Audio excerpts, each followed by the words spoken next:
Alright, like many of my promised and not delivered videos, here we go. I'm going to try and make good on it. Toshiba TV, picked up from the side of the road, being cleaned up to hopefully give to somebody who has some fond memories of a set like this. What I want to do is take the back off, blow it out with some compressed air and try and find some screws that will fit in the back. So let's cut to that. Like a lot of Instagram, cut into things from behind seems to increase viewership. So here it is. There are only about 2 screws holding this back on. So it's going to be a little bit of a fudge to try and get it undone, but I will do my best. And I will probably move the camera and cut to me stuffing around trying to get the back off it. I've laid my television down on some ACCC policy. If you can't find that, just something soft and easily yields to pressure. It's probably a bit of a political jibe, isn't it? All right, let's try and, there's one here. Woo, one. Disclaimer, disclaimer, disclaimer. CRTs contain things that will go ouch if you touch them. So try your hardest to not touch them. There's one here. Now, is it missing all the screws because somebody else has had to go at fixing this and lost all the screws? Or is it missing all the screws because somebody snapped them all off? That is, oh, man.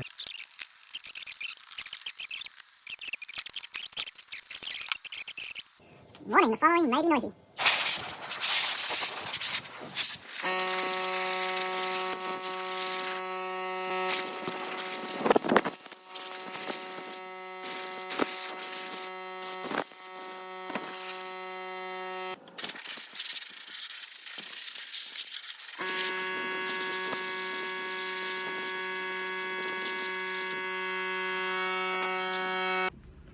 Now that most of the dust bunnies have evacuated, I'll just get some isopropyl and a rag to just try and clean up some of what's left inside.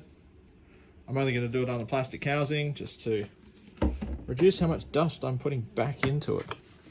Just because it's, if I had something big enough, I'd probably put this thing in a bath, but I just don't.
Thank you to the studious dismantling at Scott's Vac Shack.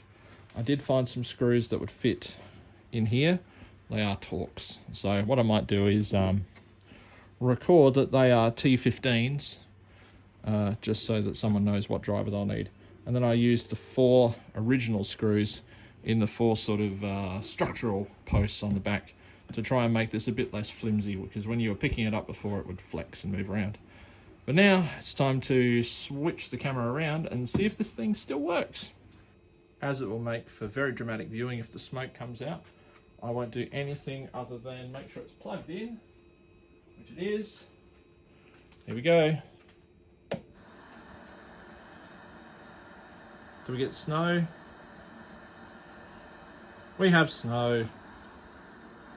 We have volume. Happy days.